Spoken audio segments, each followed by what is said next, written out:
Alors hier soir, on a eu parmi nos débats un débat sur l'emprunt et j'ai posé la question alors premièrement, comment savoir que quelque chose a été emprunté ou a été importé?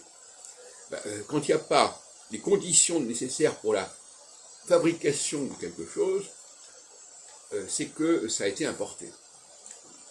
Si par exemple il y a des enfants, mais il n'y a pas de femmes, ça veut dire qu'on a pris des enfants d'ailleurs. Ce n'est pas une fabrication locale. Si quelqu'un produit un texte, propose un texte, comment savoir que c'est son texte, que ça émane de lui, de ses recherches, de ses travaux, ou bien c'est quelque chose qu'il a récupéré? Eh bien, on en a dit, il faut qu'il ait un background, il faut qu'il ait les bases.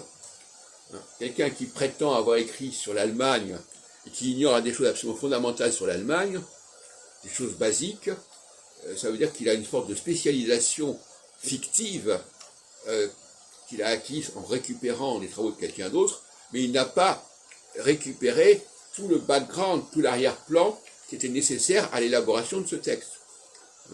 Donc c'est là qu'il se trahit. Donc on peut vérifier, c'est d'ailleurs par exemple ce qui se passe dans les jurys de thèse.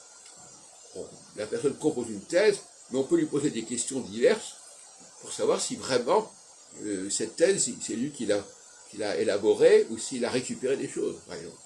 En lui posant des questions d'ordre général, s'il n'a pas une culture générale appropriée, adéquate par rapport au texte qu'il propose, s'il ne connaît pas les fondamentaux, mais comme par hasard il connaît des choses extrêmement pointues, il y a une suspicion.